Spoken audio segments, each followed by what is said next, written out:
Shalom, selamat pagi dan tetap semangat.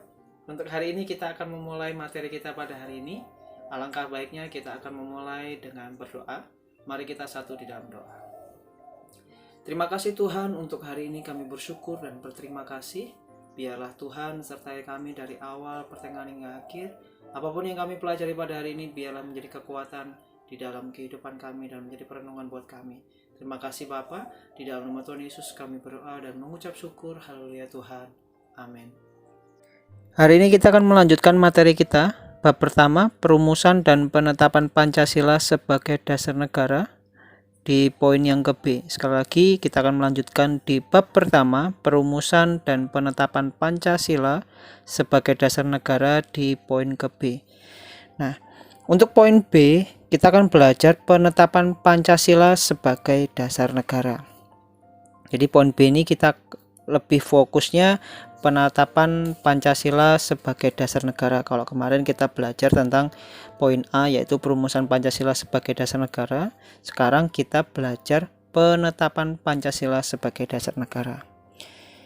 Nah, kekalahan Jepang dalam Perang Dunia Kedua itu membuka kesempatan bagi bangsa Indonesia. Jadi kekalahan Jepang dalam periode kedua ini membuka kesempatan bagi bangsa Jepang untuk mempersiapkan kemerdekaan atas dasar prakarsa sendiri. Kalau kemarin bangsa Jepang, kalau kalian masih ingat di poin ke A kemarin, bangsa Jepang seolah memberikan hadiah kepada Indonesia. Itu sebabnya dia membentuk satu organisasi yang disebut dengan BPUPKI.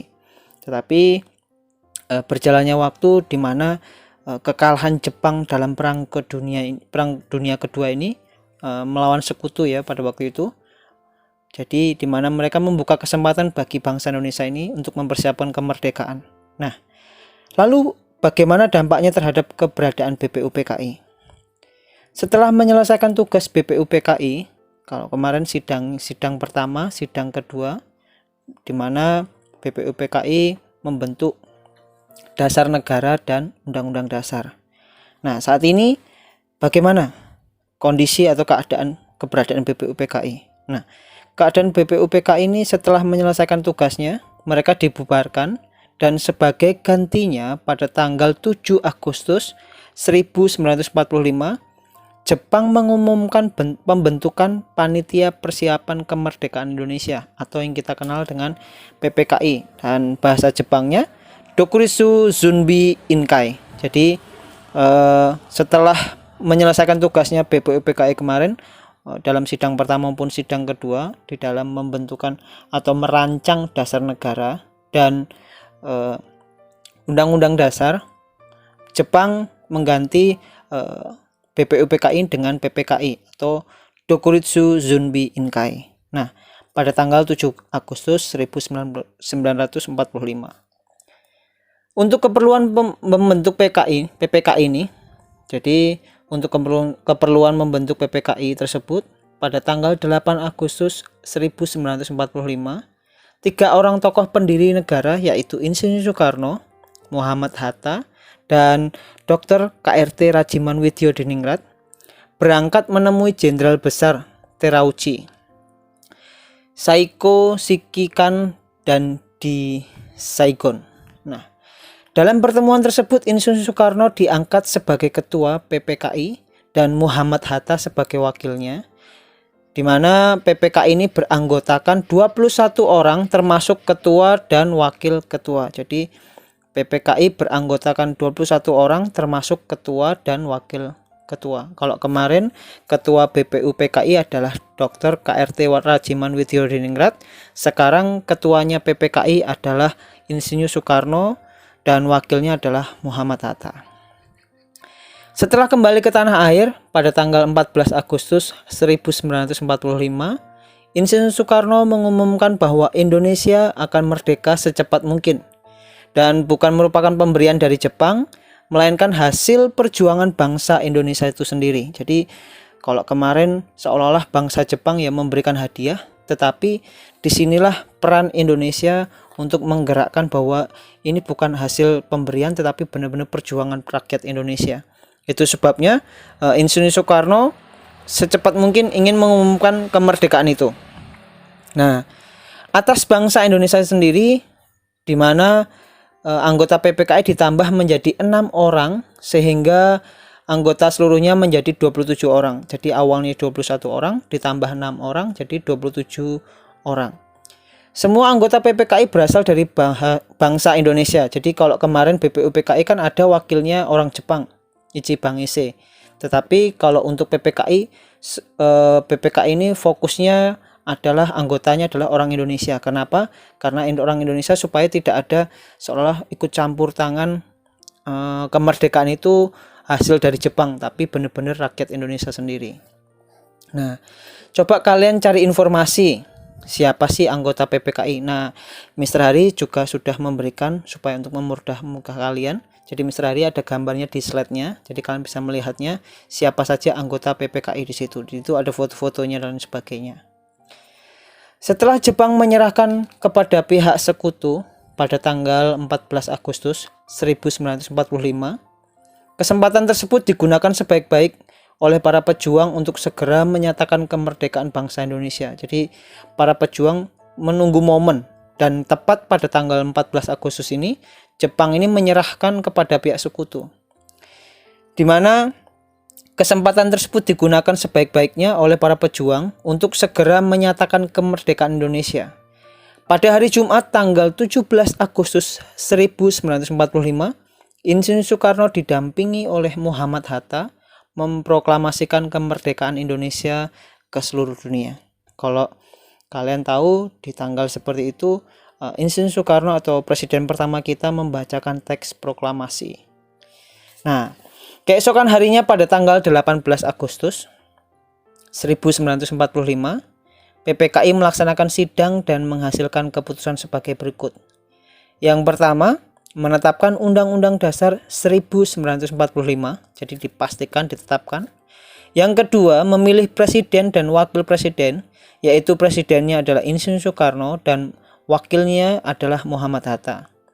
Yang ketiga adalah membentuk Komite Nasional Indonesia Pusat, di mana salah satu keputusan sidang PPKI adalah mengesahkan Undang-Undang Dasar 1945 sampai sekarang ini kita kenal, dan bahkan kalau upacara bendera di hari Senin kita pasti membacanya.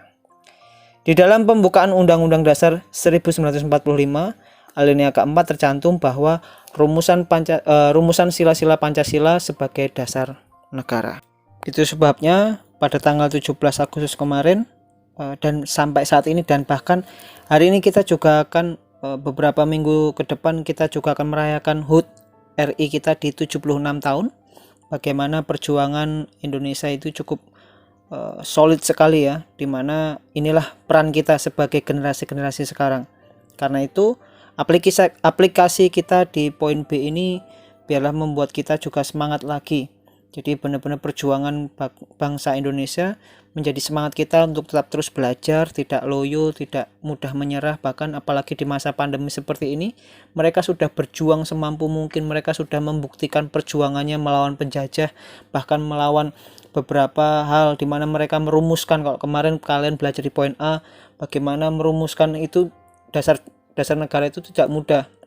Mereka juga bermusyawarah satu dengan yang lain, perdebatan satu dengan yang lain. Bahkan kalau kemarin kalian membahas di poin ke A, bagaimana perdebatan masalah sila pertama itu juga solid sekali. Kalau mempertahankan dengan Piagam Jakarta pada waktu itu, ya wilayah timur termasuk Ambon dan sebagainya mereka juga pisah. Tetapi karena ada kesatuan satu dengan yang lain, musyawarah satu dengan yang lain, mereka saling bekerja sama, mereka saling mengerti bahwa di Indonesia ini ada beberapa agama yang ada di Indonesia, mereka saling bersama-sama, makanya dirubah dengan sila yang pertama, ketuhanan yang Maha Esa. Dan kita lari di poin ke B ini, bagaimana penetapan Pancasila sebagai dasar negara dengan organisasi PPKI cukup solid juga. Mereka mempertahankan, bahkan mereka berjuang sebegitu rupa sampai menghasilkan ketiga tadi ya, bagaimana menetapkan Undang-Undang Dasar, bagaimana memilih presiden dan wakil presiden, bahkan membentuk Komite Nasional Indonesia Pusat. Nah, beberapa minggu ke depan di tanggal 17 Agustus kita akan merayakan HUT RI ke-76. Itu sebabnya seperti tadi dikatakan bahwa setelah Jepang menyerah kepada pihak sekutu tanggal 14 Agustus, di mana 17 Agustus itu pada hari Jumat, Insinyur Soekarno didampingi Muhammad Hatta memproklamasikan kemerdekaan bangsa Indonesia ke seluruh dunia. Dan bunyinya seperti ini. Proklamasi. Kami bangsa Indonesia dengan ini menyatakan kemerdekaan Indonesia. Hal-hal yang mengenai pemindahan kekuasaan dan lain-lain diselenggarakan dengan cara seksama dan dalam tempo yang sesingkat-singkatnya. Jakarta, 17 Agustus 1945. Nah, itu tanda di mana Insinyur Soekarno menyatakan bahwa kemerdekaan itu benar-benar perjuangan rakyat Indonesia. Itu saja yang dapat Mister berikan di poin ke B ini, supaya kalian dapat mengerti, kalian dapat menerapkan dalam kehidupan sehari-hari aplikasinya di poin B ini, di mana kita harus tetap semangat berjuang, bahkan memproklamasikan bahwa kita harus lebih lagi giat semangat belajar di dalam masa generasi kita di era kita sekarang ini. Tuhan Yesus memberkati. Nah, hari ini kita sudah menyelesaikan materi kita pada hari ini. Alangkah baiknya juga kita akan mengakhirinya dengan berdoa. Mari kita satu di dalam berdoa. Terima kasih Tuhan, untuk hari ini kami bersyukur dan berterima kasih. Tuhan yang sertai kami dari awal dengan akhir, dan kami percaya biarlah kasih-Mu, kebaikan-Mu Tuhan senantiasa ada buat hidup kami. Terima kasih Bapa, dan Engkau memberkati kedua orang tua kami lebih lagi. Hanya di dalam nama Tuhan Yesus kami berdoa dan mengucap syukur. Haleluya Tuhan. Amin.